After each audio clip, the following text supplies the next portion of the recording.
आज हमारे हॉस्पिटल में सीएमसी लुधियाना में मल्टी स्पेशलिटी वार्ड का उद्घाटन हुआ, जो श्री एसपी ओसवाल जो मैनेजिंग डायरेक्टर हैं वर्धमान ग्रुप के, उनके सहयोग से मल्टी स्पेशलिटी वार्ड में जो ट्रीटमेंट प्रोवाइड की जाएगी, जितनी भी स्पेशलिटी की ज़रूरत है वो एक रूफ के नीचे, मतलब एक जगह पे सब पेशेंट्स को दी जाएगी। ये अपने आप में एक बहुत बड़ी फैसिलिटी है लुधियाना के लोगों के लिए, जहाँ पे सब तरह की फैसिलिटी, चाहे वो हार्ट की हो, बोन मैरो, नेफ्रोलॉजी, हार्ट की कार्डियक प्रॉब्लम्स या इंटेंसिव केयर, क्रिटिकल केयर की चाहिए, वो सारी यहाँ पे फैसिलिटी प्रोवाइड की जाएगी। ये जो वार्ड है स्पेशल वार्ड है, और इसमें जो नए फैसिलिटीज़ हैं वो भी पेशेंट को प्रोवाइड की जाएंगी, चाहे उनके कंफर्ट के लिए या ट्रीटमेंट के लिए जो चाहिए।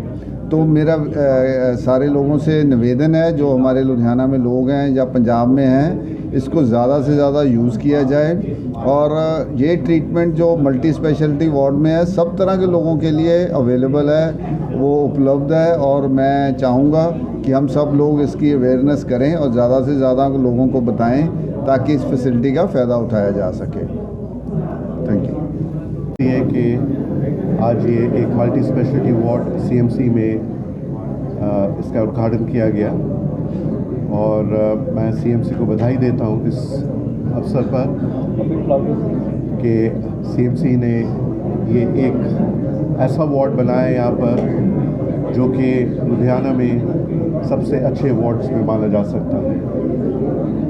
मैं खास करके धन्यवाद करता हूँ श्री एसपी ओसवाल का, जिन्होंने ये हमारे को सहायता दी, और सिर्फ सहायता फंड्स के द्वारा ही नहीं, पर हर कदम में साथ चल के देखा कि काम पूरा हो, और ये एक बहुत ही एक अच्छा सुनहरा वार्ड बन गया है यहाँ पर। इस वार्ड में सर क्या क्या फैसिलिटी मिलेगी? इस वार्ड में देखें, जो पेशेंट्स आते हैं हीमेटोलॉजी के लिए, बोन मैरो ट्रांसप्लांट वगैरह के लिए, उनके लिए कई सुविधाएं ऐसी होनी चाहिए जो कि दूसरों के लिए आवश्यक नहीं है। सबसे ज़रूरी तो ये है कि जो एनवायरनमेंट हो वो बिल्कुल ही कीटाणु मुक्त हो, वहाँ पर कीटाणु ना हो, और उसके लिए अलग अलग स्पेशल हेपा फिल्टर्स, जो हवा जो कमरे के अंदर होती है जो कि डाली जाती है, वो स्पेशल होती है कि हेपा फिल्टर्स के थ्रू जाती है, जो कि हर वक्त प्रयत्न यही होता है कि किसी प्रकार का इन्फेक्शन अंदर ना आए। नंबर 1। नंबर 2, उसके साथ साथ ये भी देखा जाता है कि वहाँ पर पेशेंट को आराम से कैसे रखा जाए, क्योंकि जैसे ओसवाल जी अभी बता रहे थे कि 20 दिन एक कमरे में आइसोलेशन में रहना आसान नहीं होता है, वो किसी जेल से कम नहीं है। तो पेशेंट को कैसे वहाँ पर सुखी रखना, वहाँ पर उनके विचार जो होते हैं पेशेंट्स के, कि वो नेगेटिव ना हो जाएं, वो पॉजिटिव रहें, उनकी सराउंडिंग कैसी है, वो उनको पॉजिटिव थॉट्स दें, इसका भी देखभाल इस वार्ड में किया गया है। और तीसरा ये भी है कि जो नर्सेस और डॉक्टर्स के लिए जो सुविधाएं यहाँ बनाई गई हैं, ताकि वो भी मरीज़ की अच्छी तरह देखभाल कर सकें, बिल्कुल फर्स्ट क्लास उनको ट्रीटमेंट दें, वो भी सुविधाएं इस वार्ड में डाली गई हैं। So, is it first of its kind in Punjab, or do you have any other symptoms of it? I would say it is equivalent to the best of its kind in India. Medical College and Hospital, because of the dedicated team of doctors and staff that they have. See, in the medical profession, more than the surroundings, more than all glass and steel, etc., what is important is the competency and also the dedication of the staff towards the patient. That is first and foremost. People should always trust people who are not looking at their pockets, who are looking at them as human beings, as their own relations. We are taught in medical college to treat patients as each patient as if it was our mother or father, our brother or sister, our wife, our child. And that is what the staff here endeavor to do. That is very important, because that link between the doctor and the patient is a very, very noble link. It is a link that should never be broken.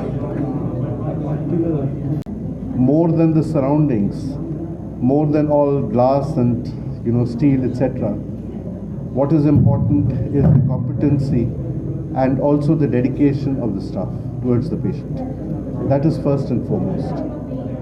People should always trust people who are not looking at their pockets, who are looking at them as human beings, as their own relations. We are taught in medical college to treat patients as each patient as if it was our mother or father, our brother or sister, our wife, our child. And that is what the staff here endeavor to do. That is very important, because that link between the doctor and the patient is a very, very noble link. It is a link that should never be broken. Please speak, please. जी ये एक unique facility है। लुधियाना में जो haematologist हैं बहुत कम हैं, और number 2 जो एक्सपीरियंस एकमोडेट सीएमसी में बोन मैरो और मायलोमा का है वो भी अदर हॉस्पिटल से कंपैरिजन में बहुत ज़्यादा है। मैंने आपको बताया कि 240 ट्रांसप्लांटेशन उन्होंने किए हैं, which itself is a record in my view in Punjab. तो इस फैसिलिटी को और अच्छा कैसे बनाया जाए ताकि बोन मैरो ट्रांसप्लांट मायलोमा आजकल काफ़ी आइडेंटिफाई होने लग गया है। कईयों को पता नहीं लगता था, चले जाते थे, अब आइडेंटिफाई हो जाता है तो उसका ट्रीटमेंट भी है। ट्रीटमेंट जिसका मतलब ये नहीं कि वो कोई ट्रीटमेंट बीमारी ख़त्म हो जाती है, बट बोन मैरो ट्रांसप्लांट में उनको काफ़ी राहत मिलती है। लेकिन आज तक बोन मैरो ट्रांसप्लांट इंडिया में जो पर्टिकुलरली यहाँ पर भी 67-68 की एज तक होता था, उसके बाद नहीं होता था। जैसे मैंने कहा कि मैं भी एलिजिबल नहीं हूँ, क्योंकि इसके ट्रांसप्लांट करने के बाद 8-10 साल आदमी को बीमारी नहीं आती। ये तो मुझे लोगों के एक्सपीरियंस से पता चला। तो इतना टाइम मिल जाना disease free itself is a very big saving for the person or inconvenience for the person, and he can do his work very well. लेकिन हो सकता है कि ये फैसिलिटी आगमेंट करने के बाद ये एज बढ़ाकर कल को 72-73 कर दें तो एक बहुत बड़ी उपलब्धि हो गई है सिटी के लिए, पंजाब के लिए, कि 72-75 साल के, क्योंकि अमेरिका में आज ये 75 साल तक लोग बोन मैरो ट्रांसप्लांट करते हैं। इंडिया में मैं तो लुधियाना का जानता हूँ, बाकी bone marrow transplant I can not know about Delhi कि 68 तक ये करते थे। और अब देखना पड़ेगा जब ये फैसिलिटी पूरी ऑपरेशनल हो जाएगी कब तक करते हैं। तो हमने अपना थोड़ा CSR में अपना कर्तव्य निभाया है, और क्योंकि मैं ज़्यादा समय और ज़्यादा रिसोर्सेज अपने डाइवर्ट करता हूँ शिक्षा के माध्यम के लिए या हेल्थ केयर के लिए, समाज सेवा का।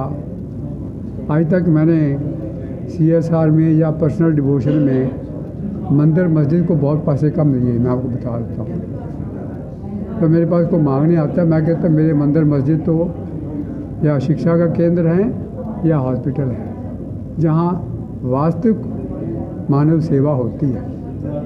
सदुपयोग करके आप एक अच्छे इंस्टीट्यूशन में पैसे लगाइए ताकि समाज को हम आगे ले जा सकें और समाज को हम और हेल्दी बना सकें, स्वस्थ पूरे बना सकें।